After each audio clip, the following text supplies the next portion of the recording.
सर्ववेदांत सिद्धांत गोचरं तमगोचरं गोविंदं परमानंदं सद्गुरुं प्रणतोऽस्म्यहम्।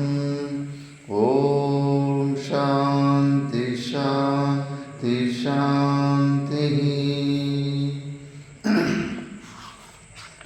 మనం ఈరోజు వివేక చూడమని గురించి విచారణ చేయబోతున్నాము. వివేక చూడమని కూడా శంకరాచార్యుల భగవానులు లాస్ట్లో రచించిన గ్రంథం. అన్ని ఉపనిషత్తులకు భాష్యం రాసిన తర్వాత ఆఖరి గ్రంథము భజగోవిందం కన్నా ముందుటి గ్రంథము వివేక చూడమని అంటారు. అందుకే లాస్ట్లో రాసిన గ్రంథాలు మొత్తం సారమంతా అందులోనే ఉంటుంది అని. దీన్ని చూడమని అంటే ఇక్కడ పైన బాపటి దగ్గర వేసుకుంటారు కదా ఆభరణం, బంగారు ఆభరణం, దాన్ని చూడమని అంటారు. అంటే ఇది వివేకాలలో మనం శరీరంలో ఆత్మ అనాత్మ రెండు మిక్స్ అయిపోయి ఉన్నాయి.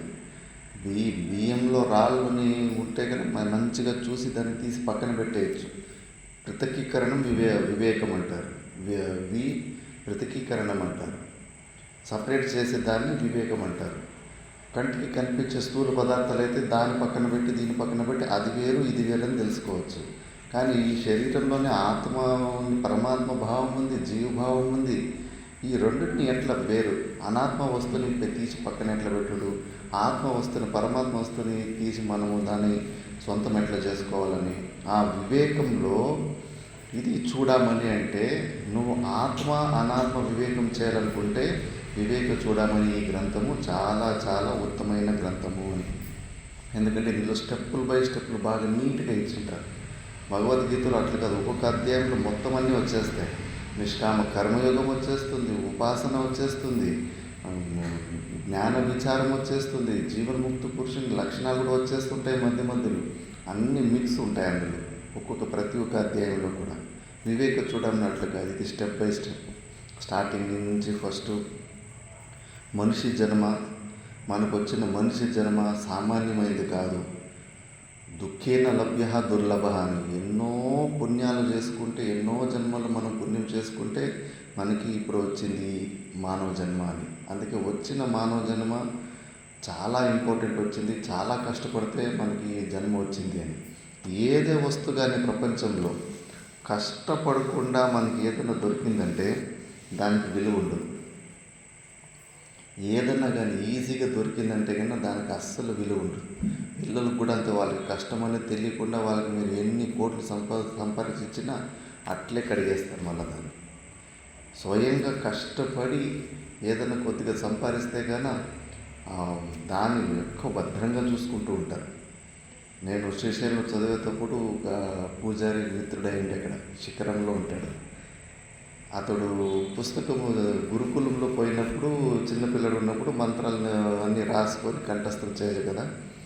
ఆ పుస్తకము ఎవరికో జెరాక్స్ చేసుకొని రమ్మని పిల్లలకి ఇస్తే ఆ పిల్లలు ఒక చిన్న పేజీ ఒక కాడ చింపేస్తే చాలా కోపం వచ్చింది. కోపం వచ్చేసి ఆ పుస్తకాన్ని బాగా తిట్టి అతన్ని బంగారం కన్నా ఎక్కువ విలువగా చూసుకుంటున్నాడు.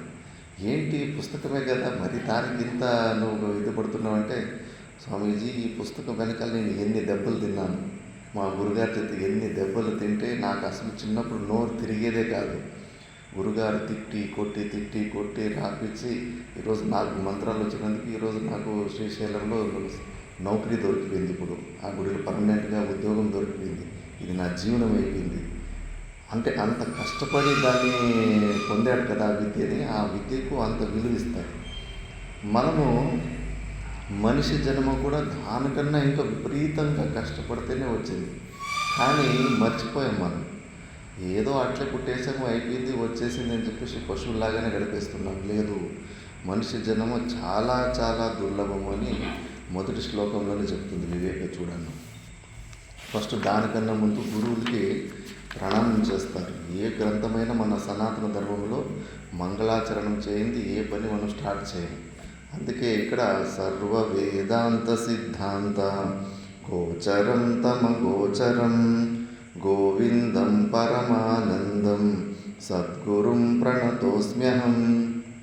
అహం సద్గురుం అంటే అహం అంటే నేను, సద్గురువుని ప్రణతోస్మి, నేను మా గురువుని నేను నమస్కరిస్తున్నాను. ఎవరు మీ గురువులు? ఎలాంటి సర్వ వేదాంత సిద్ధాంత గోచరం, అన్ని వేదాంతాలు బాగా నువ్వు తెలుసుకుంటే కానీ ఆ వేదాంత వాక్యాల ద్వారా ఆయన అంటే విమల బోధ చక్షుహ అంటే శుద్ధ అంతఃకరణం ఉన్న వ్యక్తికి, శాస్త్రజ్ఞానం ఉన్న వ్యక్తికి ఆయన గోచరుడు. మళ్ళీ తమ అగోచరం, అవిద్య అజ్ఞానం ఉంటే కనుక వాళ్ళకు అసలైన దొరకడు మా గురువు. అంటే ఆ నిర్గుణ నిరాకార స్వరూపమైన పరమాత్ముడే గురువు అని. ఆయన గోవిందుడు. గోవిందుడు అంటే వాళ్ళు స్థూల రూపంలో ఉన్న గురువు పేరు కూడా గోవింద భగవత్పాదులు, విష్ణువు కూడా అయి ఉంటుంది. గోవిందు అంటే పరమాత్మను కూడా గురువుగా ఎంచుకో ఉండొచ్చు. ఆ పరమానందం ఆయన స్వరూపం, గురువుల స్వరూపమే పరమానందం. ఆయన నిజ స్వరూపులు ఉంటారు కాబట్టి ఎప్పుడూ ఆనంద స్వరూపులుగానే ఉంటారు. అలాంటి గురువులకి ప్రణామం చేస్తూ నేను ఈ గ్రంథాన్ని ప్రారంభిస్తున్నానని మంగళాచరణ చేస్తారు. దాని తర్వాత జంతూనాం నరజన్మ దుర్లభమత పుంస్త్వం తతో విప్రత తస్మాద్వైదిక ధర్మ మార్గపరత విద్వత్వమాస్మాత్ పరం. ఆత్మానాత్మ వివేచనం స్వనుభవో బ్రహ్మాత్మనా సంస్థితి ముక్తిర్నో శతకోటి జన్మ సుకృతై పుణ్యైర్వినా లభ్యతే. జంతూనాం నరజన్మ దుర్లభ. జంతు అంటే ఎవరంటే జననశీలనాత్ జంతు అని. ఎవరికి పుట్టే అలవాటు ఉంటుందో, పుట్టి సచ్చే అలవాటు ఉంటుందో అవన్నీ జంతువులే.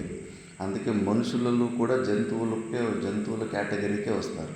మనం కూడా జంతువులమే, మనం కూడా పుట్టే అలవాటు ఉంది కాబట్టి మనం కూడా జంతువులమే. ఆ జంతువులలో అన్ని ప్రాణులు, పక్షులు, అన్ని 84 లక్షల జీవరాశుల్లో నరజన్మ దుర్లభం. దుర్లభం అంటే దుఃఖేన లభ్యం ఇది దుర్లభం అని. చాలా కష్టపడితే మనకి నరజన్మ వస్తుంది. ఒక చిన్న పొరపాటు చెప్తే కన్నా మళ్ళీ 84 లక్షల జీవరాశులు చుట్టేసుకుని రావాల్సి ఉంటుంది. కాకభూషణుడి అని ఒక మహర్షి వస్తాడు.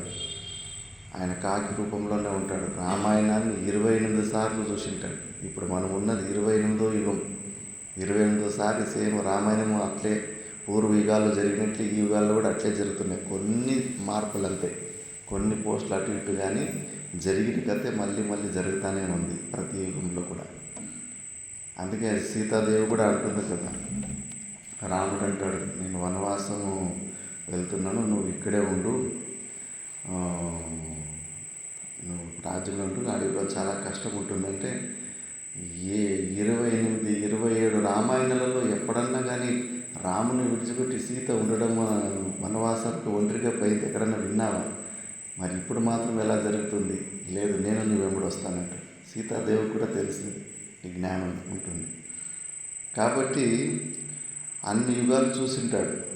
ఆయన అన్నీ తెలుసుకుంటూ ఉంటాడు. ఆయనకు ఒకసారి మనిషి జన్మ రాకముందు ఎన్నెన్ని కుక్క జన్మ ఎత్తింటాడు, కాకి జన్మ ఎత్తింటాడు. అన్ని జన్మలు ఒక్కొక్క జన్మ తెలుసుకొని అంత నొప్పిలో, అయ్యో నేను కుక్క పుడితే వాడు నన్ను రాయితో కొట్టేవాడు, వీడు నన్ను కొట్టేవాడు అని చెప్పేసి అన్ని బాధలు గుర్తుకు తెచ్చుకుంటాడు. కొన్ని యుగాలు కూడా దాటిపోవచ్చు మళ్ళీ ఇంకోసారి మనిషి జన్మ రావడానికి. అందుకే కనీసం తక్కువలో తక్కువ మనిషి జన్మ వస్తే వచ్చే జన్మకి కొన్ని పునాదులన్నీ వేసుకోండి, కొన్ని పుణ్యకర్మలు చేసుకొని, అట్లీస్ట్ లాస్ట్ మూమెంట్లో ఉన్న భగవంతుని నామస్మరణం చేసుకొని, ఆయన సత్సంగాలు విని వచ్చే జన్మకి ఇంకోసారి మనిషి జన్మ వచ్చేలాగన్నా పునాదులు వేసుకోవాలి. తేడా వచ్చిందంటే కానీ మళ్ళీ వెళ్ళిపోతుంది. మళ్ళీ మనము చేసుకున్న పుణ్యకర్మలు, పాపకర్మలు ఎక్కువ పాపం చేసుకుంటే నరకానికి పోయి ఉంటాము, పుణ్యం ఎక్కువ ఉంటే కన్నా స్వర్గంలోకి పోయి ఉంటాము. ఇంకా ఆ స్వర్గంలో అవి కూడా అంతే. ఆ పుణ్యము పాపము కరిగిపోయిన తర్వాత మళ్ళీ అక్కడి నుంచి బ్యాక్ టు పెవిలియన్, మళ్ళీ ఈ భూలోకానికే వచ్చేయాలి.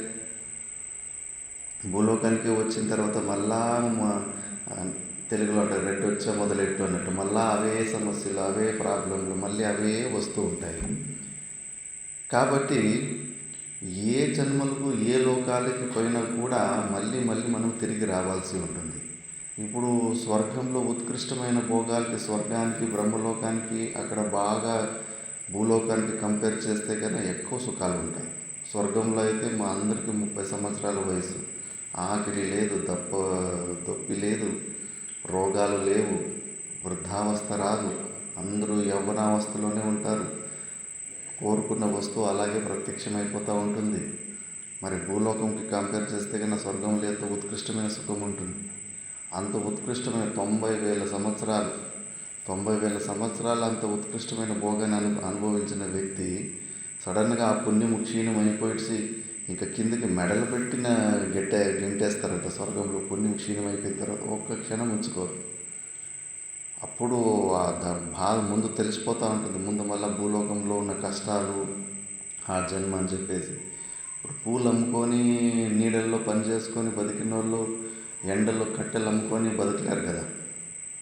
దానికి అలవాటు పడిపోతుంది శరీరం అవి ఇవి అని. అట్లా స్వర్గ సుఖాలకి అలవాటు పడిపోయిన ఈ జీవుడు ఆ భూలోకంలో ఉన్న కష్టాలు, ఆ శరీరం వస్తుంది, భూలోకానికి పోవాల్సిన పరిస్థితి వస్తుందంటే లోపల భయంకరమైన భయము, దుఃఖంతో శరీరంలోని వేడి ఎక్కువైపోయి ఆ శరీరము ఐస్ కరిగినట్లు కరిగిపోతుంది. ఆ స్వర్గంలో ఉన్న శరీరం, ఆ కరిగిన శరీరము మళ్ళీ ఒక బిందు రూపంలో వచ్చి ఏదన్నా మేఘంలో పడుతుంది. మేఘంలో పడిందా, ఆ మేఘము ఎక్కువ మేఘాలన్నీ సముద్రాల మీదనే ఉంటాయి. అక్కడ వర్ష రూపంలో మళ్ళీ కింద పడితే కన్నా మనం ఎన్ని పాపాలు చేసి ఉంటామంటే అన్ని జీవరాశులకి ఒకసారి జన్మ తీసుకునేలాంటి పాపమూట సంచిత కర్మ అంటారు. తెలుగులో సంచి అంటారు కదా, సంచి. అలాంటి సంచిత కర్మ అన్నీ రెడీగా ఉంటాయి మన దగ్గర. కాబట్టి ఆ వర్ష రూపంలో ఆయన కిందికి జీవుడు వస్తే కన్నా అక్కడ చేపనో మసులో ఏదో ఒకటి జలచరాలు వాటి లోపలికి పోయిందంటే కానీ ఇంకా అక్కడ ఏదో కోట ఉంటే కన్నా ఇంకా ఆ జన్మలు ఎత్తి ఒక జన్మ అక్కడ ఎత్తి మళ్ళా పైకి రావాలి. లేదా అది అడవిలో ఎక్కడైనా వర్షం పడిందంటే కన్నా ప్రాణి పక్షుల్లాగా జన్మ తీసుకొని మళ్ళీ పైకి వెళ్ళిపోవాలి, మళ్ళీ మనిషిగా పుట్టే అవకాశం ఉంటుంది. లేదు ఎక్కడన్నా పొలాల్లో అక్కడ ఇక్కడ పడిందనుకోండి వర్షము, ఆ పొలంలో పండిన బియ్యం కానీ, పంటను కానీ, పండ్లు కానీ ఎవరన్నా సన్యాసి తిన్నా, నపుంసకుడు తిన్నా, బ్రహ్మచారులు తిన్నా, పిల్లలు లేని యోగం లేని వాళ్ళంతా ఎవరు తిన్నా కూడా మళ్ళీ వాళ్ళ మలమూత్రాల ద్వారా మళ్ళీ బయటకు వచ్చి మళ్ళీ పైకి పోవాల్సి ఉంటుంది. అది ఎక్కడో ఏ పొలంలోనో ఎలాంటి పొలంలో పడాలంటే దాన్ని ఎవరన్నా ఒక సద్గృహస్థుడు, పిల్లలు పుట్టి యోగమున సద్గృహస్థుడు ఆ పండుని తింటే ఆ పండులో పెద్ద కాంపిటీషన్ ఉంటుంది. ఆ కాంపిటీషన్లో చాలా చాలా చాలా తక్కువ ఛాన్స్ ఉంటుంది, మనకు జన్మ వచ్చే అవకాశం ఉంటుంది. ఇంకా పెద్ద స్టోరీ ఉంది, లెంత్ కొద్దిగా షార్ట్గానే చెప్పేసాను. అన్ని కష్టాలు పడితే మనము మనిషి జన్మకు వచ్చింటాం. అలాంటి మనిషి జన్మని ఈజీగా దొరికింది కదా అని చెప్పేసి దాని విలువ తెలుసుకోకుండా ఒక పశువులాగానే బతికేసి జీవించేసి దాన్ని అలాగే మనం వ్యర్థం చేసుకుంటున్నాము. అందుకే భాష్యకార భగవానుడు ఫస్ట్ నీకు వచ్చిన జన్మ సామాన్యమైనది కాదు, చాలా కష్టపడితే చాలా అగసాట్లు పడితే నీకు వచ్చింది ఇది. జంతువునాం నరజన్మ దుర్లభం అని.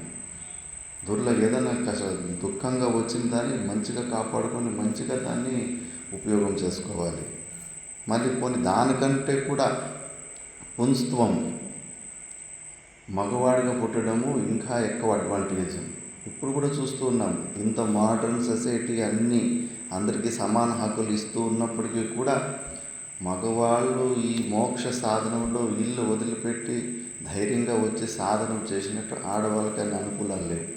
ఎక్కడ పోయినా కూడా సమస్యలే ఉంటాయి. కాబట్టి అందులో పురుష జన్మ పురుషుడిగా పుట్టడం ఇంకా చాలా దుర్లభం అంటారు. అక్కడ మాతా మాణికేశ్వరమ్మ ఈ మహాయోగిని రామ్దేవ్ బాబా ఒకరోజు దర్శనం 2012లో వచ్చాడు అక్కడికి.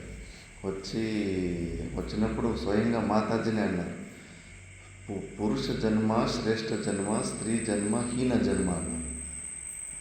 ఆయన లేదు మాతాజీ మీరే గొప్పలు అట్లయినారు. లేదు నాయన, శాస్త్రం మాట ఇది. పురుషులకు ఉన్నంత అడ్వాంటేజులు స్త్రీలకు ఉండవు. సాధన విషయంలో, మోక్షం పొందే విషయంలో ఎక్కువ అడ్వాంటేజెస్ ఉంటాయి. కాబట్టి అలాంటి పురుషత్వం పొందినావు. మనిషి జన్మ దొరకడమే కష్టం ఉంటే అందులో నువ్వు మగవాడిగా పుట్టడం అంటే ఇంకా దుర్లభం. తతో విప్రత అంటే బ్రాహ్మణుడిగా పుట్టడము అని చెప్పేసి, బ్రహ్మ జిజ్ఞాసు. కేవలం జాతి బ్రాహ్మణుని తీసుకొని ఇక్కడ బ్రహ్మ జిజ్ఞాసు అంటే నీకు మోక్షాన్ని పొందాలి, బ్రహ్మ గురించి పరమాత్మ గురించి ఎక్కువ చింతన చేసి దాన్ని పొందే ఆశ కలిగి ఉండేలాంటి వ్యక్తి. అలాంటి జన్మ రావడం ఇంకా చాలా దుర్లభం. ఎంతమంది వస్తున్నారు ఇటువైపు? 850 కోట్ల మంది దాకా ఉన్నారు ప్రపంచంలో. అంతా కలిపితే అంత 1,00,000 లోపు కూడా ఉండరేమో నిజంగా మోక్షాన్ని పొందాలని కోరుకునే వాళ్ళు. అంత తక్కువ ఉంటుంది దాని సంఖ్య. కాబట్టి అలాంటి విప్రత రావడం ఇంకా చాలా దుర్లభము. 2 ప్రకారాల యోగ భ్రష్టులు ఉంటారు పూర్వజన్మలో. ఇలాగే మోక్షాన్ని పొందాలని ప్రయత్నం చేసి ఉంటాడు. చేస్తూ మధ్యలో కొన్ని విఘ్నాలు వచ్చింటాయి. ఒకరికేమో కోరికలే విఘ్నాలుగా వచ్చింటాయి. అన్నీ బాగా కరెక్ట్గా చేసుకుని ఏదో ఒక కోరిక మధ్యలో అడ్డం వచ్చేసి ఆ మోక్షము పొందేది ఆగిపోయి ఉంటుంది. మళ్ళీ ఇంకొకడు ఉంటాడు, అతనికి ఏమీ కోరికలు అయితే లేవు, కానీ ఏదో అల్పాయుష్ వల్లనో ప్రాణగండమో అలాంటివి ఏదో వచ్చేసి ఆ శ్రవణమయ నిధిధ్యాసన ప్రాసెస్ పూర్తి కాకుండానే శరీరము అంతరించిపోయి ఉంటుంది. ఇలా 2 ప్రకారాలు యోగ సాధకులు ఉంటారు. వాళ్ళు చనిపోయిన తర్వాత భగవద్గీతలో చెప్పారు, ఆ కోరికలు ఉన్న వ్యక్తి వచ్చే జన్మలో ఏ కోరిక వల్ల అది మోక్షం ప్రాసెస్ ఆగిపోయిందో ఆ కోరికను పూర్తి చేసుకోవడానికి శ్రీమతాం గేహి అంటే మంచి శ్రీమంతుల ఇంట్లో పుడతాడు. పుట్టేసి ఆ కోరిక ఏదున్నా ఆ కోరికను నెరవేర్చిన తర్వాత మళ్ళీ ఇందులో ఏముంది ఏమీ లేదు అని చెప్పేసి తానే ఎంత సంపత్తు ఉన్నా కూడా అన్ని సంపత్తులు కూడా వదులుకొని వచ్చేస్తారు. ఇప్పుడు కూడా భారతదేశంలో ఎన్నో దృష్టాంతాలు ఉంటాయి. కోట్ల ఆస్తులు ఉంటాయి, 1,000 కోట్ల అంత పెద్ద ఆస్తులు కూడా వదులుకొని సన్యాసం వైపు వచ్చేసిన వాళ్ళు ఉన్నారు. చాలామంది ఉన్నారు అన్నట్టు. అంతే, ఆ కోరిక తీరేంత రోజులు అక్కడ ఉంటారు, దాని తర్వాత తిరిగి వచ్చేస్తారు. ఇంకో వ్యక్తి అతనికి కోరికలు లేవు, కాకపోతే అతను కూడా మోక్షం పొందే ప్రాసెస్ పూర్తి కాలేదు. అతడు యోగినాం కులేవ, యోగులంటే కన్నా ఈ బ్రహ్మ మోక్ష సాధనాల గురించి తెలిసిన పరివారంలో పుడతాడు. మళ్ళీ వాళ్ళ ఇంట్లో ఇప్పుడు మనకు సాధన చతుష్టయ సంపత్తి రావాలంటే అందులో వైరాగ్యము చాలా కఠినం. భగవంతుడు మనకు వైరాగ్యం రావాలంటే కనుక కష్టాలు ఎక్కువ ఉండాలి. అందుకే భగవంతుడు అలాంటి మంచి సాధకులకి ఇంకా మంచి అన్ని అనుకూలాలు ఉన్న ఇళ్లలో పుట్టించేస్తే కన్నా వానికి వైరాగ్యం అక్కడ వస్తుంది. ఇదే మంచిగా ఉంది, హాయిగా ఉందని అందులోనే ఆ బురదలోనే పొరలాడుతూ ఉంటాడు. కాబట్టి డబ్బులు ఎక్కువ ఉండవు, కాకపోతే వాళ్ళ దగ్గర బ్రహ్మజ్ఞానము, ఆ బ్రహ్మజ్ఞానాన్ని పొందడానికి సాధనాలు ఇవన్నీ అలాంటి ఇంట్లోనే ఉంటాయి. వాళ్ళకి చిన్న వయసులోనే అలాంటి తండ్రి లేదా తాతో ఎవరో ఒక ఇంట్లో వాళ్ళకి ఆ జ్ఞానబోధ చేసేలాంటి వాళ్ళు ఉంటారు. పుట్టిన వెంబడే అతనికి మంచి వైరాగ్యము, భగవంతుని గురించి, ఆ మోక్ష సాధనల గురించి మొత్తం అక్కడి నుంచి సాధన స్టార్ట్ చేసుకుంటారు. ఇట్లా 2 అలా యోగినాం కులేవ ఎవరైతే పుడతాడో అలాంటిదే విప్రత అంటారు. అలాంటి జన్మ రావడం ఇంకా చాలా దుర్లభము. అని అంతకన్నా దుర్లభం ఏంటంటే తస్మాత్ వైదిక ధర్మ మార్గపరత. కొంతమంది అలాంటి ఉత్కృష్టమైన పరివారంలో జన్మ తీసుకొని కూడా ఇంట్లోనే పెద్ద జ్ఞాన నిధులు ఉంటాయి. ఇప్పుడు కూడా చూస్తుంటాం, తండ్రి మంచి ఆధ్యాత్మిక పరంగా ఎక్కువ జ్ఞానంతో ఉంటాడు. కొడుకులు చూస్తే అసలు ఇటువైపు రానే రాదు, ఇంట్రెస్టే ఉండదు. బలవంతంగా ఇటు రమ్మన్నా కూడా రాలేకపోతూ ఉంటారు. అంత విచిత్రంగా ఉంటుంది. ఇంట్లోనే తల్లిదండ్రులు వాళ్ళే గురువుల్లాగా ఉంటారు, కానీ దాన్ని వాడుకోలేకపోతూ ఉంటారు. అందుకే అలా కేవలం అలాంటి ఇళ్లలో జన్మ తీసుకోవడం కాదు, ఈ వైదిక ధర్మ మార్గాన్ని ఆచరించే శాస్త్ర విహిత కర్మల్ని ఆచరించేలాంటి మనసు కలిగి ఉండడం ఇంకా చాలా దుర్లభం అంటారు. మళ్ళీ దాంట్లో కూడా కొంతమంది శాస్త్రం మాట కాదనకుండా, పెద్దల మాట కాదనకుండా అన్నీ కష్టపడుతూ ఉంటారు. కానీ బుర్ర చూస్తే కన్నా మంద బుద్ధి ఉంటుంది, బుర్రలో సరిగ్గా జ్ఞానము రాదు. అందుకే ఈ తీక్ష్ణ బుద్ధి కూడా, ఇది కూడా పుణ్యఫలమే. విద్వత్వం అస్మాత్ పరం. ఆ విద్వత్వం కూడా తీక్ష్ణ బుద్ధి, ఊహాపోహ విచక్షణ. ఆ తీక్ష్ణ బుద్ధి, షార్ప్ బ్రెయిన్, ఇంటెలిజెంట్. చూడండి, ఒకే క్లాస్లోనే టీచర్ ఒకేలాగా పాఠం చెప్పిన ఒకడు 100కి 100 తీసుకుంటాడు, ఒకడు 100కి 50 తీసుకుంటాడు, ఒకడు 100కి ఫెయిల్ అవుతాడు, ఒకడు 100కి 0 కూడా తీసుకుంటాడు. టీచర్లు అందరికీ ఒకేలాగానే పాఠం చెప్పింటారు, కానీ బుద్ధి తారతమ్యం చూసుకోవచ్చు. ఒకరు బుద్ధి ఫుల్ షార్ప్గా ఉంటుంది, ఒకటి డల్గా ఉంటుంది. అది కూడా పుణ్యఫలము. ఎక్కువ మంచి పుణ్యం ఫలం చేసుకుంటే అలాంటి బుద్ధి, తీక్ష్ణమైన బుద్ధి మనకు వస్తూ ఉంటుంది. అందుకే అలాంటి తీక్ష్ణ బుద్ధి కలిగి ఉండడం అనేది ఇంకా చాలా దుర్లభము. దానికన్నా కూడా చాలా దుర్లభం ఏంటంటే ఆత్మానాత్మ వివేచనం స్వనుభవం. తీక్ష్ణ బుద్ధి ఉంటుంది, కానీ ఇక్కడే ప్రపంచంలోనే ఆ చదువులు, కెరియర్, ఇంజనీరు, డాక్టర్, ఏదో ఇందులోనే డబ్బులు సంపాదించడం, అట్లా ఆ బుద్ధినంతా కూడా వైషయిక సుఖాన్ని పొందడంలోనే ఖర్చు పెట్టేస్తూ ఉంటారు. కేవలం తెలివి ఉంటే సరిపోదు, ఆ తెలివిను నిజమైన దాంట్లో ఉపయోగించుకోవాలి. ఆత్మ అంటే ఏంటి, అనాత్మ అంటే ఏంటి, ఇటువైపు మోక్షం వైపు, పరమాత్మని పొందే వైపు, ఇటువైపు ఆ బుద్ధిని వాడుకోవడం అనేది అది ఇంకా చాలా దుర్లభం. ఎవరికి ఆ విచారంలోకి రాకపోతారు. మళ్ళీ విచారించి కొంతమంది చేస్తూ ఉంటారు, కానీ అక్కడే ఆగిపోతూ ఉంటారు. విచారణ కూడా అంతే. పైన బిల్డింగ్ మీద ఎక్కడానికి నిచ్చెన లాంటిది. ఆ నిచ్చెన ఎక్కిన తర్వాత ఆ నిచ్చెన మళ్ళీ కింద పడేయాలి. ఆ నిచ్చెన అలాగే వస్తే కానీ మళ్ళీ దిగాలనిపిస్తూ ఉంటుంది. శాస్త్రం కూడా అంతే, విచారం కూడా అంతే. అక్కడి వరకు లక్ష్యం వరకు పోయే వరకునే. పోయిన తర్వాత మళ్ళీ ఇంకొంచెం అప్డేట్ కావాలి. స్వనుభవ, అనుభవ రూపంలో. అంటే పరోక్షగా ఫస్ట్ జ్ఞానం పొందాలి. అది అనుభవ రూపంలో ఆ జ్ఞానాన్ని మనము పొందాలి.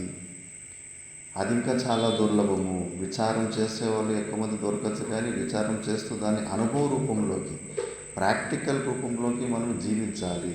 ఆ శాస్త్రం ఏం చెప్తా ఉందో, మనసు ఇలా చెప్తాం. ఒకసారి నేను తెలుసుకున్నాను, పరమాత్మను తెలుసుకున్నాను, నేను సచ్చిదానంద స్వరూపునైన పరమాత్మ స్వరూపుని అయినానని ఒకవైపు అలాగా నిశ్చయం ఇస్తూ ఉంటుంది. మళ్ళీ ఎవరన్నా ఒక మాట అంటే మాత్రము తట్టుకోలేకపోతూ ఉంటుంది. అజ్ఞానం కూడా అదే లెవెల్లోనే చూస్తూ ఉంటారు. కాబట్టి ఆ అనుభవ రూపంలో విన్నది కూరంత విన్ని అన్నమంతా ఆచరించాలి అంటారు. కొద్దిగా విన్నా పర్వాలేదు, కానీ ఎక్కువ ఆచరణలోకి తీసుకురావాలి. అది ఇంకా చాలా దుర్లభము. దానికంటే కూడా దుర్లభము బ్రహ్మాత్మన సంస్థితి, స్వరూపంలో జ్ఞాన నిష్టలో ఉండడం. జ్ఞానం కన్నా జ్ఞానం వచ్చిన తర్వాత కూడా కింద పడే అవకాశాలు ఉంటాయి ఫస్ట్ స్టేజ్లో. ఆ జ్ఞానాన్ని జ్ఞాన నిష్టగా స్వరూపంలోని ఎప్పుడూ ఉండేలాగా ఆ బ్రహ్మాత్మన సంస్థితి, అలాంటి స్థితిని, అంటే ఇది ఇంకా క్లైమాక్స్. ఇంకొకసారి ఆ బ్రహ్మాత్మన సంస్థితికి పోయిన తర్వాత మళ్ళీ కిందకి పడ్డామన్నది ఉండదు. మళ్ళీ ఆత్యంతిక దుఃఖ నివృత్తి, పరమానంద ప్రాప్తి అయిపోయి జరిగిపోతుంది. ఈ శరీరం ఉన్నప్పుడే ఆ జీవన్ముక్తి సుఖాన్ని పొందుతూ ఉంటారు. మరి ఇవన్నీ పొందాలంటే కన్నా 1 జన్మ 2 జన్మలు కాదు. ముక్తిర్న శతకోటి జన్మ సుకృతై పుణ్యేర్వినా నా లభ్యతే. శతకోటి, కోటి అంటేనే పెద్ద సంఖ్య. కోటి జన్మలు కాదు, శతకోటి అంటే 100 కోట్లు. అది కేవలం శతకోటి అంటే 100 అని కాదు, అనేక జన్మల నుంచి ఎంతో మహాపుణ్యము చేసుకుంటే అలాంటి మోక్ష స్థితిని పొందుతాం మనము. అందుకే ఇవన్నిటికీ అలాంటి గొప్ప స్థితిని పొందడానికి మనకి మంచి దుర్లభమైన ఈ మనుష్య జన్మ వచ్చింది. ఈ మనిషి జన్మ వచ్చింది, దాన్ని సామాన్య పశువులాగానే మనం వ్యర్థం చేసుకోవద్దు. కాబట్టి ఆ ఫస్ట్ శ్లోకంలోని ఇలా వార్నింగ్ ఇచ్చి దాని గురించి చెప్పారు. దుర్లభం మనకి చాలా వచ్చిందని, మనిషి జన్మ చాలా దుర్లభమే. దుఃఖేన లభ్య అయితే దుర్లభ అని చెప్పేసి, దాని తర్వాత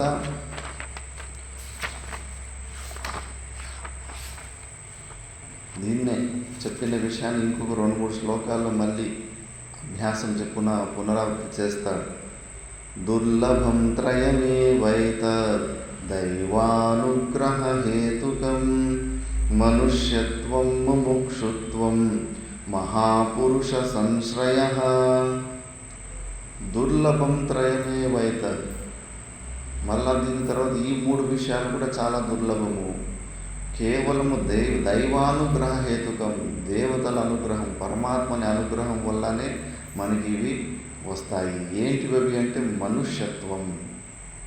మనిషిగా పుట్టిన వెంబడే మనుష్యత్వం రాదు. మనిషిగా పుట్టి కూడా పశుత్వమే ఉంటుంది. పశువులాగానే తింటుంటాం, పశువులాగా సంసారం, పశువులాగానే చనిపోతూ ఉంటాం. మరి మనుష్యత్వం ఏంటి అంటే నువ్వు మోక్షం కోసం ప్రయత్నం చేసినావంటే గాన అప్పుడు నువ్వు మిగతా ప్రాణుల కన్నా నువ్వు భిన్నమైన జంతువువి, నువ్వు మనిషివి అని అప్పుడు అర్థమవుతుంది.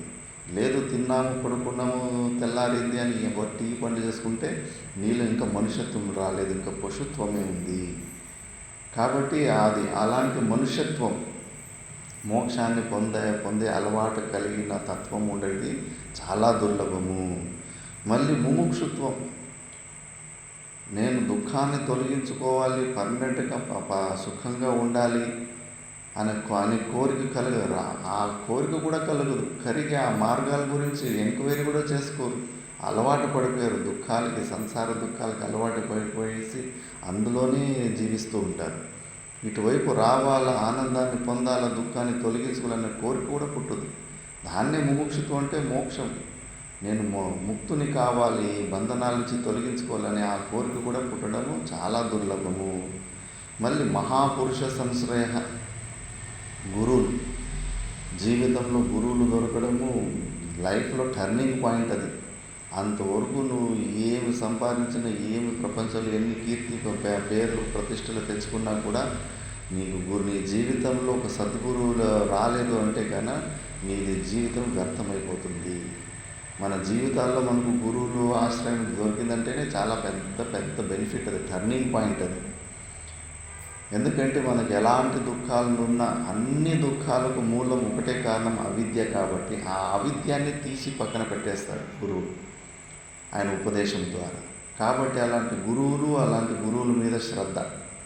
గురువులు దొరకడము కష్టమేముంది. అడ్రస్లో గూగుల్లో కొట్టేస్తే కూడా వచ్చేస్తాయి. ఎక్కడెక్కడ ఆశ్రమాలు ఉన్నాయి, ఎక్కడెక్కడ ఎవరెవరు గురువులు ఉన్నారు, అంత యూట్యూబ్లో క్లాసులు అన్నీ. మరి కష్టమేముంది స్వామీజీ, గురువులు దొరకడం ఏం కష్టం ఉంది? 50 రూపాయలు బస్ ఛార్జ్ పెట్టుకుని ఆధార్లు కూర్చొని ఇటు వస్తే టక్కని ఇక్కడ వచ్చేస్తున్నాము, ఇందులో కష్టమేముంది అనుకుంటాము. లేదు, ఆ గురువుల మీద శ్రద్ధ వచ్చి ఇలాంటి శ్రవణ మన నిధిధ్యాసనాల్లో ఆ ప్రాక్టీసులో ఆ గురువుకి శరణైపోయి జీవితం గడపడం అనేది అది నిజమైన మహాపురుష సంశ్రయ. అది చాలా దుర్లభము. అలాంటి దుర్లభమైన ఇవన్నీ దొరికి కూడా లబ్ధ్వా కథంచేత్ నరజన్మ దుర్లభం తత్రాపి పుంస్త్వం శృతి పారదర్శనం యస్త్వాత్మముక్త్యేన యతేత మూఢధీ సహాత్మః స్వం వినిహంత్య సద్గ్రహాత్. అలాంటి లబ్ధ్వా కథంచిత్ నరజన్మ దుర్లభం, ఏదో ఎక్కడో పువ్వు ఎగిరేసాం పూర్వజన్మలు. మనుషు జన్మ ఇంత దుర్లభమైన కూడా మనకైతే దొరికిపోయింది కదా. అలాంటి లబ్ధ్వా కథంచిత్ ఎలాగో వచ్చేసింది మనిషి జన్మ. అలాంటి నరజన్మ వచ్చిన తర్వాత తత్రాపి పుంస్త్వం, అందులో కూడా పుంస్త్వము మళ్ళీ శృతి పారదర్శనం. ఈ శ్రవణాలు చెప్పిన మాటలు అర్థమయ్యేంత బుద్ధి కూడా ఉంది, మనసు కూడా ఉంది. మరీ అంత మందబుద్ధులు కూడా కాదు. ఏదైనా ఉపదేశం చెప్తే అంతో ఎంతో అర్థమవుతున్నాయి. అలాంటి సామర్థ్యం ఉన్నప్పుడు యహతు ఆత్మముక్తేన యతేత మూఢదేహి, ఎవడైతే ఈ బంధనాల నుంచి తొలగించుకోవడానికి ఎవరైతే ప్రయత్నాలు చేయడో మూర్ఖుడు, వాడు ఆత్మహాస్వం అంటే వాడు ఆత్మహత్య చేసుకున్నట్టే. వాడు బతికి ఉన్నా కూడా వాడు ఆత్మహత్య చేసుకున్నట్టే. మనం ఎవరు అన్నది ఆ మోక్షాన్ని పొందకుండానే మనిషి జన్మ వ్యర్థంగా అలాగే పశువులాగా గడిపేశామంటే గన బతికి కూడా సచ్చినట్టే అని ఈ శ్లోకంలో చెప్పారు. ఇతః కోన్వస్తి మూఢాత్మ యస్తు స్వార్థే ప్రమాద్యతి దుర్లభం మానుషం దేహం ప్రాప్య తత్రాపి పౌరుషం. అందుకే ఎవడుంటాడు చెప్పండి మూఢాత్మ. యహతు స్వార్థే ప్రమాద్యతే, స్వ అర్థే మనలోనే ఉంది. మనం వెతుకుతున్న ఆనందము, పరమానందము మనమే అయి ఉన్నాము. లోపలలోనే పెద్ద నిధి ఉంది. ఇంటి కింద బంగారం అవి ఇవి నిధులు ఉన్నాయి.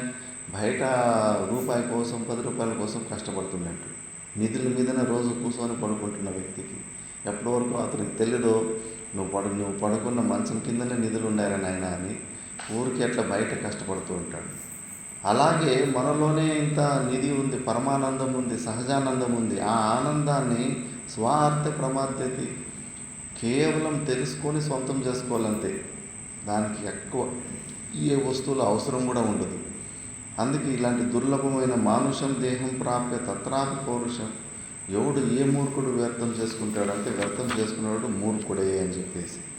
మళ్ళీ ముఖ్యంగా జీవ బ్రహ్మ ఐక్య సత్సంగాల్లో అన్ని పురాణాలు కథలు కేవలం కథలు వినడం, అందులోనే టైంపాస్ చేసుకోవడం కాదు, తత్వ విచారణం చేయాలి.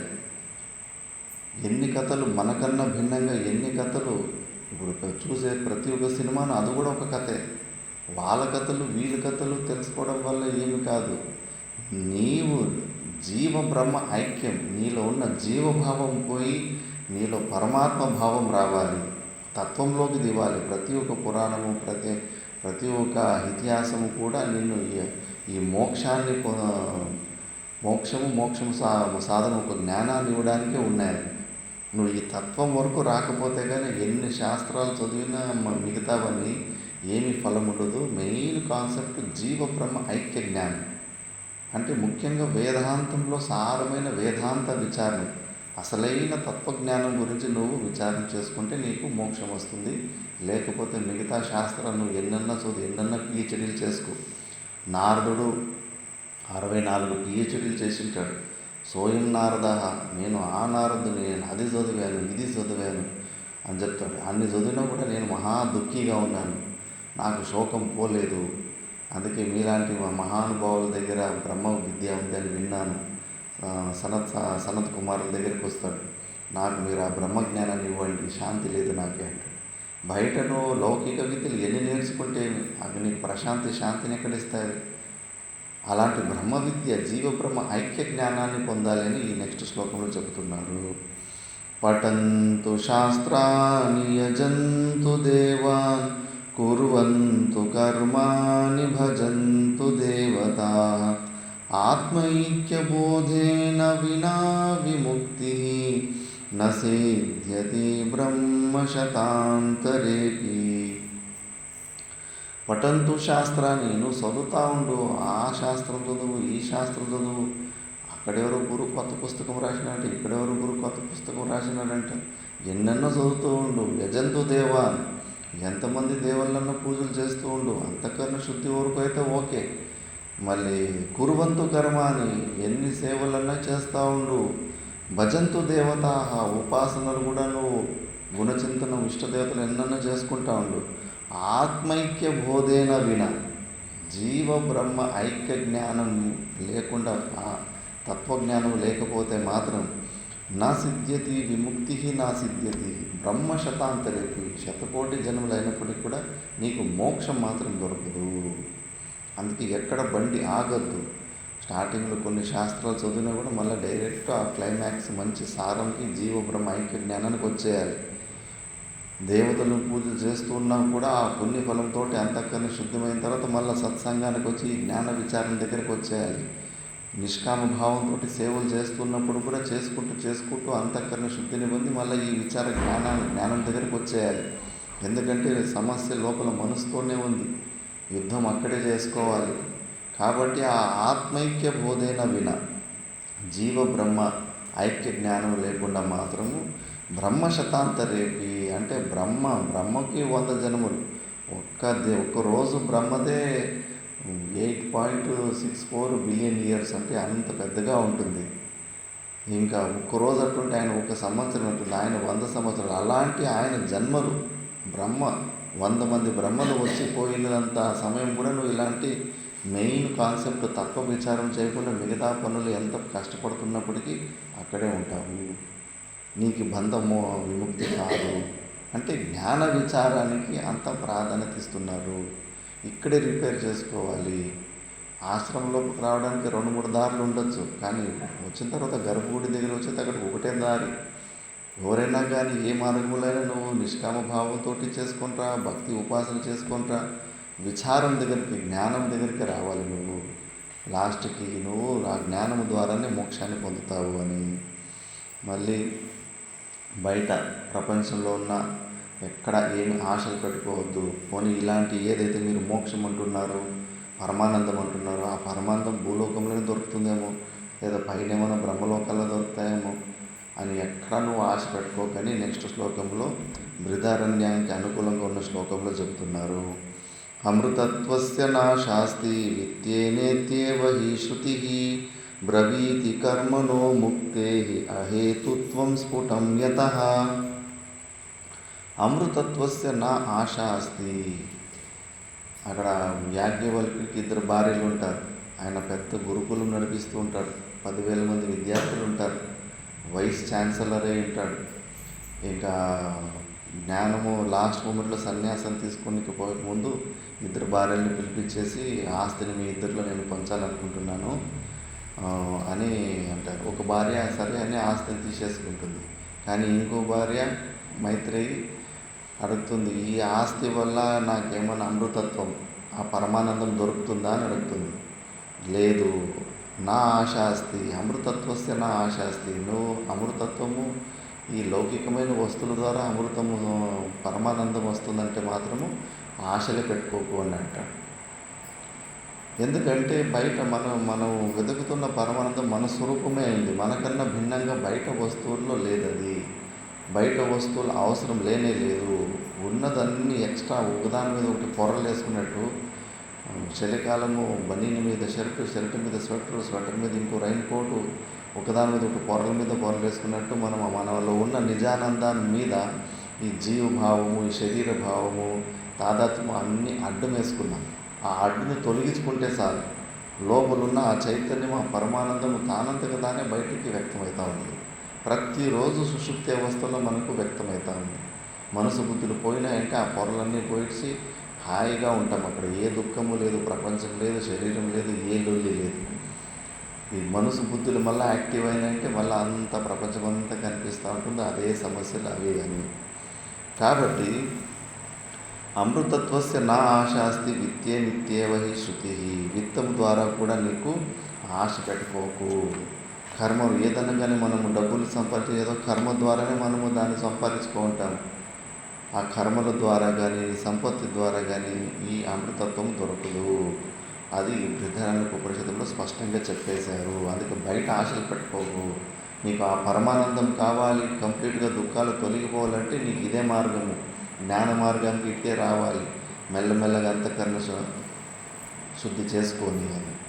అందుకే చెబుతున్నారు, అతో విముక్త్యై ప్రయతేత విద్వాన్ సన్యస్త బాహ్యార్థ సుఖ స్పృహ సన్ సంతం మహాంతం సముపేత్య దేశికం తేనోపదిష్టార్థ సమాహితాత్మ.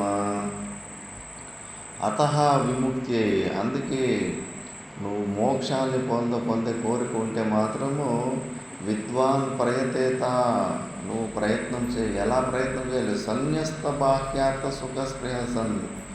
బాహ్య సుఖాలని సన్యాసం అంటే వదిలిపెట్టి త్యాగం చేసి, బయట ఎక్కడన్నా నాకు దానివల్ల సుఖం వస్తుందని నీకు కొన్ని సంభావన బుద్ధి ఉన్నా కూడా అంతే పట్టేస్తుంది మాయ.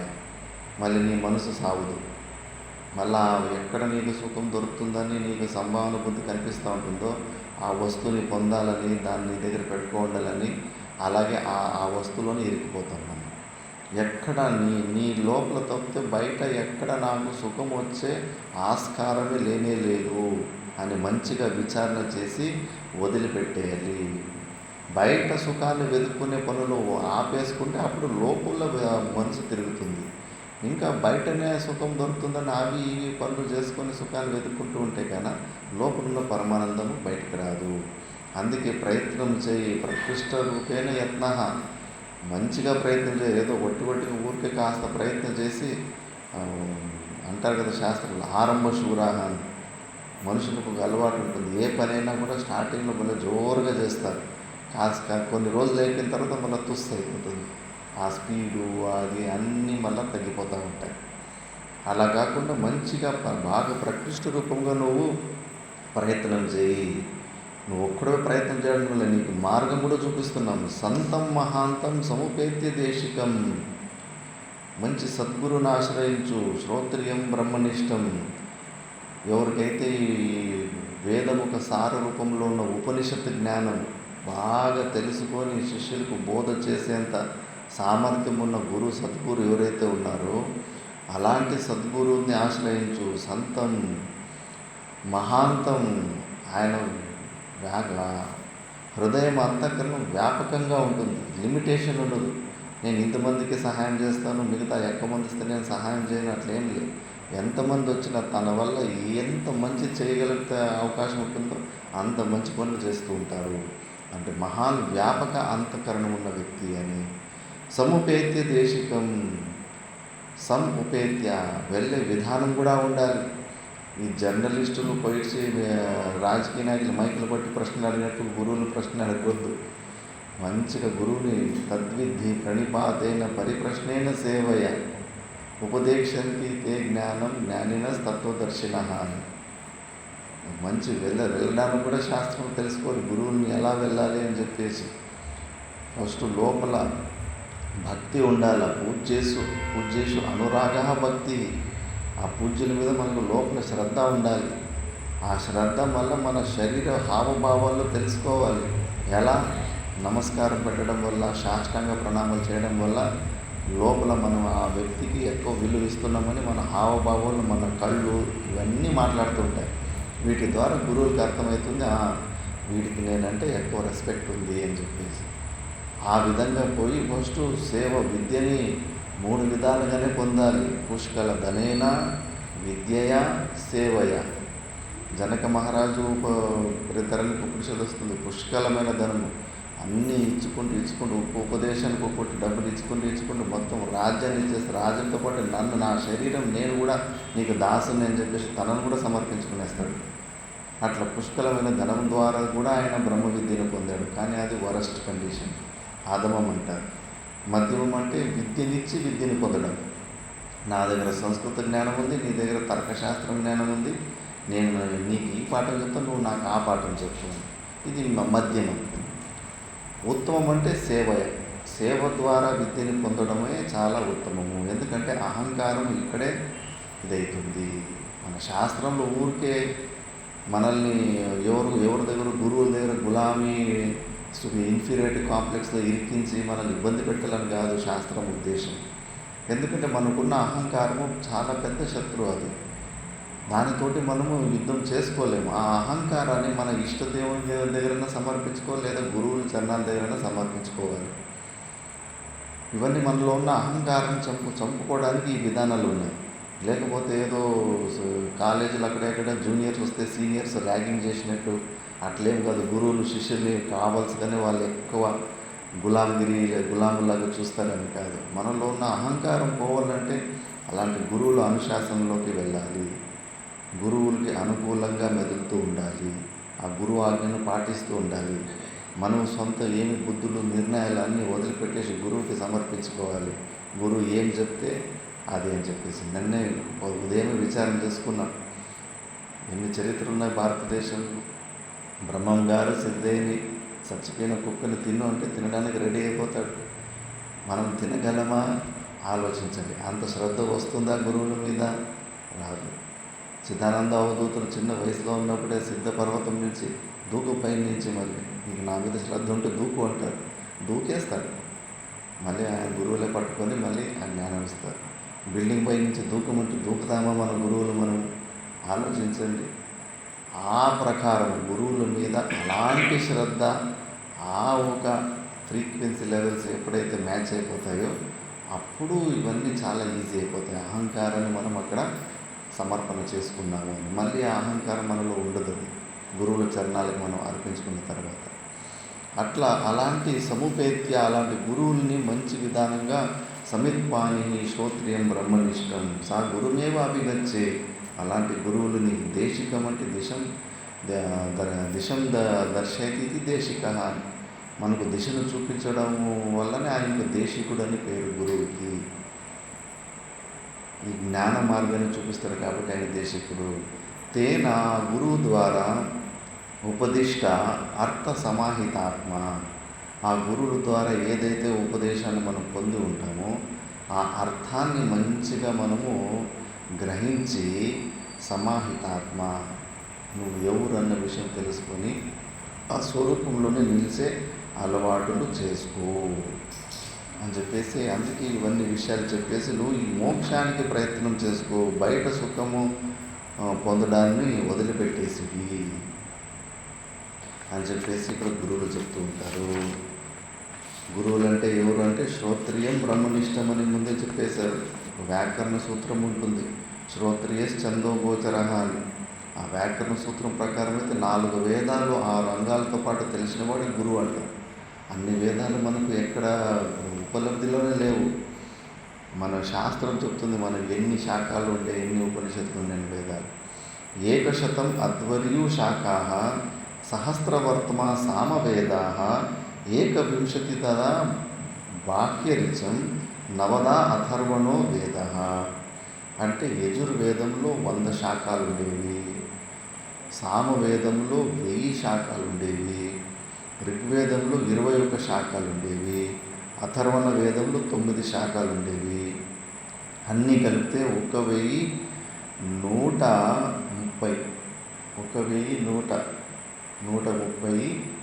శాఖలు ఉండేవి.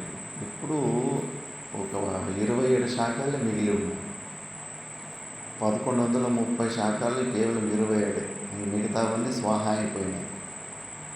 వ్యాస భగవానుడు కలియుగంలో ఆయుష్ చాలా తక్కువ ఉంది, ఎవరు పూర్ణంగా 4 వేదాలు అధ్యయనం చేసుకోలేరని చెప్పేసి ఆ శాఖలు ఒక్కొక్క గోత్రానికి ఒక్కొక్క శాఖని ఇచ్చేసి మీరు ఈ శాఖ బ్రాహ్మణులు చెప్పుకుంటూ మీరు పరంపరను అట్లా ముందుకు తీసుకుంటారని చెప్పారు. ఏమైపోతుంది, ఇట్లా ఎవరో గురువులు ఉంటారు, వాళ్ళ దగ్గర జ్ఞానం ఉంటుంది, సరైన సమయానికి సరైన ఉత్తరాధికారి రాలేకపోతే కనుక కొన్ని ప్రారంభం వల్ల ఆ గురువు దగ్గర ఉన్న జ్ఞానం మళ్ళీ నెక్స్ట్ జనరేషన్కి ఎవరు పొందలేదు, అది అక్కడే ఆ విత్తనం కట్ అయిపోతుంది. అట్లాంటి ఒక్కసారి ఎవరో ఆ పరంపరాన్ని గురు పరంపరాన్ని వదిలేస్తే కానీ మళ్ళీ ఆ శాఖ మనకు దొరకకుండానే అయిపోతుంది. అట్లా ఎన్నో లుప్తం అయిపోయింది. కాబట్టి ఆ ప్రకారంగా మనకి అన్ని 4 వేదాలు తెలిసిన వ్యక్తులు ఎవరు దొరకరు. అందుకే మరి శ్రోత్రియులు ఎవరు అంటే ఆ వేదాంతం ఉపనిషత్తు జ్ఞానం ఉన్న వాళ్ళని శ్రోత్రియులు అన్నారు. అదెట్లా మరి కంప్లీట్ వేద జ్ఞానం అన్నారు కదా, ఉపనిషత్తుకి ఇంకొక పేరు వేదాంతం అని. వేదానామంత ఇది వేదాంత, వేదాల ఒక సారము అని చెప్పేసి. కొంతమంది వేదాల్లో అంతిమంలో ఉంటాయి, ప్రతి ఒక్క శాఖలో కూడా లాస్ట్లోనే ఉపనిషత్తులు ఉంటాయి ఎక్కువగా. ఒక్కొక్క శాఖలో 4-5 ఉపనిషత్తులు మినిమం ఒక ఉపనిషత్తు ఉంటుంది, ఒకదానికన్నా ఎక్కువ ఉపనిషత్తులు కూడా ఉంటాయి. ఆ ప్రకారంగా వేదాలలో లాస్ట్ ప్రతి చాప్టర్లో కూడా లాస్ట్లో ప్రతి శాఖలో కూడా లాస్ట్లో ఉంటాయి ఉపనిషత్తులు. అందుకే దీనికి వేదాంతం అన్నారంటే అలా అయితే కాదు, స్టార్టింగ్లో కూడా ఉంటాయి శాఖ, వాళ్ళు స్టార్టింగ్లో ఉంటాయి, బ్రాహ్మణ భాగంలో ఉంటాయి, మధ్యలో కూడా ఉంటాయి. కాబట్టి అన్ని చోట్ల ఉపనిషత్తులు ఉంటాయి. కాబట్టి అలాంటి అర్థం చేయరాదు. అంతమంటే సారము, వేదాల్లో ఒక సారమే ఉపనిషత్తు. వేదాలన్నీ కూడా మనకు ఆత్యంతిక దుఃఖ నివృత్తి చేపించి పరమానందాన్ని మనకు ఇప్పియాలనే ప్రయత్నమే చేస్తూ ఉంటాయి. కనుక అలాంటి ఉపనిషత్తుని ఎవరన్నా గురువు తెలుసుకొని శిష్యులకి బోధ చేసే సామర్థ్యం ఉన్న వ్యక్తులందరూ కూడా గురువులే, శ్రోత్రియులే. అలాంటి శ్రోత్రియుల దగ్గరికి వెళ్ళి నువ్వు నీ మోక్ష సాధన గురించి తెలుసుకో అని ఈ శ్లోకంలో చెప్పారు. మళ్ళీ గురువులు కూడా ఎంతవరకు ఉపదేశం నీకు అంతఃకరణ శుద్ధి కలిగించి నీకు ఉపదేశం ఇచ్చేంతవరకు గురువులు. తర్వాత ఎవరికి వాళ్ళు చేసుకోవాల్సింది. భగవద్గీతలో అంతే, నిన్నే ఉద్ధరించుకో, నువ్వే ఉద్ధరించుకో అర్జున అంటాడు. అదే మాట ఇక్కడ మళ్ళీ గుర్తు తెస్తున్నారు. ఉద్ధరేదాత్మనాత్మానం మగ్నం సంసార వారిదో యోగారూఢత్వమాసాద్య సమ్యక్ దర్శన నిష్టయా. ఉద్ధరే సంసార వారిదో మగ్నం, ఈ సంసారంలో మునిగిన నువ్వు ఆత్మానం ఆత్మనా ఉద్ధరేత్ అంటే ఒక ఆత్మతో మనసు నీ అంతఃకరణ అంటే శుద్ధమైన అంతఃకరణము ద్వారా నిన్ను నువ్వే ఉద్ధరించుకో. ఎలా అంటే యోగారూఢత్వం ఆసాద్య సమ్యక్ దర్శన నిష్టయా. యోగారూఢత్వం అంటే ఆ జ్ఞానాన్ని పొందాలి మంచిగా యమ నియమాది మార్గాల ద్వారా మొత్తం ప్రపంచంలో అన్ని విషయవాసనలకు దూరంగా ఉండి సాధన చతుష్టయ సంపత్తులతో యుక్తంగా ఉండి సమ్యక్ దర్శన నిష్ట అంటే బ్రహ్మాకార వృత్తి. అంతిమ సమయంలో అన్ని ప్రపంచమంతా బుర్రలో నుంచి తీసి పక్కన పెట్టేసి ఉన్న బుర్రలో ఒకే ఒక చింతన ఆలోచన అంటే అది పరమాత్మని ఆలోచన. ఆ ఆలోచన తప్పితే ఇంకా వేరే ఆలోచన ఏమీ ఉండకూడదు మనకు. ఎవరన్నా కొడుకు చనిపోతే కన్నా తల్లికి ఎంత ఆ కొడుకు మీదనే ఎంత ధ్యాస ఉంటుంది. మనం ఏం మాట్లాడించినా కూడా ఆ చనిపోయిన కొడుకుని గురించిన మళ్ళీ ఆమె అక్కడికే తీసుకొస్తూ ఉంటుంది టాపిక్. ఆ ఒక్క వృత్తి తప్పితే అప్పుడు బుద్ధిలో ఇంకా వేరే వృత్తి ఉండదు. మన బుద్ధి అలాగే బ్రహ్మ మీద అయిపోవాలి, పరమాత్మని మీద. అంత భయంకరంగా పరమాత్మని గురించి మన తత్వం గురించి చింతన చేసేలాగా వృత్తి అయిపోవాలి. అలాంటి వృత్తిని దాన్ని బ్రహ్మాకార వృత్తి అంటారు. అలాంటి వృత్తుల ద్వారా నువ్వు ఇలాంటి స్థితిని పొందొచ్చు నువ్వు. అందుకే ఇక్కడ టీకాలో కొద్దిగా విచారం వస్తుంది. పరిణామ తాప సంస్కార దుఃఖై గుణవృత్తి విరోధాచ దుఃఖమేవ సర్వం వివేకినః. నీకు నిజంగా వివేకం ఉంటే గాన ఈ ప్రపంచంలో ప్రతి క్షణము దుఃఖమే అనిపిస్తూ ఉండాలి, దుఃఖమే కనిపిస్తూ ఉండాలి. ఎక్కడ అడుగుపెట్టినా వేడి వేడి పెనం మీద అడుగుపెట్టినట్లు ఉండాలి ఈ ప్రపంచం. అప్పుడు నీ బుర్ర పని చేస్తూ ఉంది, నీకు వివేకం వచ్చిందని. అంత దుఃఖంగా కనిపిస్తలేదు ఈ ప్రపంచం అంటే కన్నా నువ్వు ఎక్కడో కాంప్రమైజ్ అయిపోయావు, అడ్జస్ట్ అయిపోయావు. ఈ ప్రపంచానికి ఈ సుఖానికి అలవాటు పడిపోయావు. వైరాగ్యం ఇంకా పూర్తిగా రాలేదు, నీకు ఇంకా వివేకం పూర్తిగా రాలేదు. ఈ ప్రపంచంలో క్లేశాది పంచక తరంగయుతం, పంచక్లేశాలతోటి యుక్తంగా ఉంటాయి ఈ ప్రపంచంలో. ఆ పంచక్లేశాలు ఏంటి? అవిద్య, అస్మిత, రాగ, ద్వేష, అభినివేశ. ఇవే పంచక్లేశాలు. యోగ సూత్రంలో సాధన పాదంలో వస్తాయి ఇవన్నీ కూడా. ఆ పంచక్లేశాలు ఏంటి? అవిద్య అంటే ఏంటి? దాని గురించి ఏం చేస్తారు. ఫస్ట్ వైరాగ్యం అంటే ఏంటి? దృష్టానుశ్రావిక విషయ వితృష్ణస్య వశీకర సంజ్ఞ వైరాగ్యం. అపర వైరాగ్యం దృష్ట, మనం ఈ ప్రపంచంలో చూసిన విషయాలలో కానీ మళ్ళీ ఆనుశ్రావిక విన్నవి, స్వర్గం గురించి దాని గురించి విన్నవే, చూసిందైతే లేదు. చూసినవి విన్నవి అన్నిటి గురించి కూడా విషయ వితృష్ణస్య, ఎక్కడ నాకు ఇంకా వద్దప్ప సుఖాలు అని అనిపించుకోవాలి. విచారణ చేస్తే వైరాగ్యం వస్తుంది, విచారణ చేసుకోకుండా పోతే వైరాగ్యం రాదు. ఆ సర్వ వేదాంత సారమని ఒక గ్రంథం ఉంది, అది నెక్స్ట్ క్లాస్లో విచారణ చేద్దాం. మళ్ళీ అది విచారణ చేస్తూ ఉండాలి. అలా విరగం ఎక్కువ విచారణ చేస్తూ ఉంటే తీక్షణంగా స్వర్గలోకాల మీద మళ్ళీ జన్మ మీద మళ్ళీ ఆ వైరాగ్యం పెరుగుతూ ఉంటుంది. తత్పరం పురుష ఖ్యాతేర్ గుణ వైతృష్ణం పరవైరాగ్యం. ఫస్ట్ సామాన్య వైరాగ్యం ఉంటుంది, మళ్ళీ అత్యంత వైరాగ్యం వస్తూ ఉంటుంది. ఆ అత్యంత వైరాగ్యం చాలా అవసరము. అత్యంత వైరాగ్యవత సమాధి సమాహిత శ్రేయో దృఢ ప్రబోధ ప్రబుద్ధతత్వస్య బంధముక్తి ముక్తాత్మనో నిత్య సుఖానుభూతి.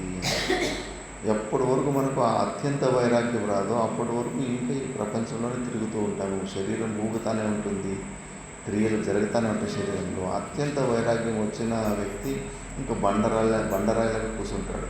కంటి రెప్ప తెరవడానికి కూడా ఇంట్రెస్ట్ లేదు. సంపూర్ణంగా శ్రవణమన నిధిధ్యాసం ద్వారా అన్ని సంశయాలు నివృత్తి అయిపోయింటాయి. అన్ని విచారణ బాగా చేసి ఉంటాడు. ఈ ఆకలి తప్పులు నావి కానే కాదు, శరీరమే నాది కాదు, ఉంటే ఉంటుంది, పీకితే పీకుతుంది శరీరం అని చెప్పేసి అంత దృఢంగా కూర్చుంటారు. అక్కడ ఏమి శరీరంలో ఉండి బతకాలని ఆ కోరిక లేశం మాత్రం ఉండదు. అందుకే వాళ్ళు అన్ని 4-5 సంవత్సరాలు తిండి తిప్పులు లేకుండా సమాధి స్థితిలో కూర్చుంటారంటే వాళ్ళ మనస్తత్వం అలా ఉంటుంది. ఏ మాత్రం ఈ శరీరంలో ఇంకా జీవించి ఉండాలని ఒక చిన్న కోరిక ఉంటుంది వాళ్ళకు. కాబట్టి అంత ధైర్యం ద్వారా బాగా విచారణ చేసిన వ్యక్తికి అలా కూర్చోగలుగుతారు. మనకు ఆకలి తప్పులు ఇంకా మనవే అని బాగా దృఢంగా ఉంది, వింటున్నాం కానీ అవి ప్రాణధర్మాలు వ్యక్తుల ద్వారా తెలుస్తుంది. కప్ప కూడా ఆ మనసు వృత్తులని ఆపేసుకుంటే 6 నెలలు 8 నెలలు అసలు దానికి ఆకలి తప్పులు ఉండవు. ఊపిరి ఆడే ఊపిరిని మెల్లగా స్పీడ్ తగ్గించుకున్నా కూడా ఆకలి తప్పి అది స్తబ్ద రూపంలోకి తీసుకెళ్ళినా కూడా మనకు ఆకలి తప్పు ఉండవు. అయినా కూడా మనము ఆ స్థితిని పొందలేకపోతున్నాం. ఇంకా నాకే ఆకలి అవుతుంది, నాకే దొప్పి అని చెప్పేసి అందుకే భయపడుతున్నాం కాబట్టి అలాగా కుదురుగా బండరాయిలకు కూర్చోలేకపోతున్నాం. ఎందుకంటే ఇంకా శ్రవణంలో అది ఇన్ఫర్మేషన్ చిలకలాగా అన్నీ తెలుసుకుంటున్నాం, వింటున్నాం, మాట్లాడుతున్నాము. చిలక కూడా అన్ని బ్రహ్మజ్ఞానము అన్నీ తత్వమసి అని అన్నీ చెప్పేస్తూ ఉంటున్నాం. ఎప్పుడైతే పిల్లి వచ్చి దాన్ని పట్టుకొని గొంతు కొరుకుతుంటే కీ అని వస్తున్నాం. అప్పుడు తత్వమసి మహాజ్ఞానం రాదు. మనది కూడా అంతే, ఇవన్నీ వింటున్నది ఇవన్నీ కూడా శబ్ద రూపంలో ఉంటాయి, కానీ కార్యరూపంలో వచ్చినప్పుడు భయపడుతూ ఉంటాము. కాబట్టి అది ఆ పరవైరాగ్యము మనకు అవసరం ఉంటుంది. మళ్ళీ అవిద్య అంటే అనిత్య, అశుచి, దుఃఖానాత్మసు నిత్య శుచి సుఖాత్మ ఖ్యాతిరవిద్య. ఏమి అవిద్య అంటే ఏంటంటే ఈ శరీరము అనిత్యము, మనకి ఎట్లా కనిపిస్తుంది ఈ శరీరమే నిత్యమనే బుద్ధి కలిగి ఉంటాం. ఇది అశుచి, పార్ట్ దీంట్లో పైన ఒక మిల్లీమీటర్ అంత చర్మం ఏదైనా పైన చర్మం తీసేస్తే చూస్తేనే వాంతికి వస్తుంది. ఈ శరీరం చూడ్డానికి కూడా బాగుండదు, అన్ని రక్తము మాంసము గలీజు ఉన్న శరీరం ఇది. అశుచి అయిన ఈ శరీరము, అశుచి మనకు శుచిలాగా అనిపిస్తూ ఉంది. దుఃఖ అనాత్మసు, దుఃఖ రూపం ఇది. ఈ శరీరం ద్వారానే మనకు దుఃఖాలు వస్తున్నాయి. ఇంజక్షన్ వేసినోను కూడా మన దుఃఖం ఉండదు, పొట్టలు కోసినా కూడా. ఈ శరీరం కాన్షియస్, ఈ శరీరం నేను అనే ఎక్కువ భానంతసేపు బయట నుంచి దుఃఖం రావడానికి ఉంటుంది. ఈ దుఃఖ రూపమైన ఈ శరీరము, దుఃఖాలైన ఈ శరీరం, దీన్ని మనకు సుఖం భోగాయతనం ఇదం శరీరం. ఈ శరీరం వల్ల నేను సుఖాలు అనుభవిస్తున్నాను, ఇది సుఖానికి సాధనం ఈ శరీరం అని అనిపిస్తుంది. సుఖానికి సాధనం కాదు, ఇంకా దుఃఖాలు ఇస్తుంది. ఇది మర్చిపోతున్నాం.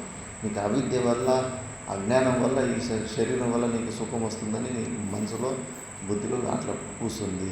ఇది అనాత్మ. ఈ అనాత్మని నీ స్వరూపం కాదు. ఇది నీకేమో ఇది నేనే శరీరము. ఎవరు ఒక్క మాట అనకూడదు ఈ శరీరాన్ని, తట్టుకోలేకపోతాం నన్నే అన్నాడు అని చెప్పేసి. మనకు ఈ శరీరానికి ఏమి సంబంధం లేకుండా కూడా ఇంత విపరీతంగా ఏమైతే బుద్ధి ఉంటుందో దాన్నే అవిద్య అంటారు. మళ్ళీ అస్మిత అంటే దృగ్దర్శన శక్తయో ఏకాత్మత ఏవ అస్మిత. దృగ్దర్శనం, ఇప్పుడు చూడండి, నేను చూసేవాడిని, మైకు నేను చూసిన వస్తువు ఇది, నేను ప్రమాత, ఇది ప్రమేయము. ఎంత డిఫరెన్స్, ఎంత స్పష్టంగా ఉంది. ఇంత స్పష్టంగా ఉంటుంది. కాకపోతే లోపల మనలో ఉన్న పరమాత్మ స్వరూపం చైతన్యం, అది దృక్, అది సాక్షి రూపంలో అదే చూస్తూ ఉండేది. కానీ మనం నేను అన్న అహంకారంలో మనం చూసుకుంటున్నాం కదా, అవి రెండు, దృక్కు దృశ్యము రెండు మిక్స్ అయిపోయాయి.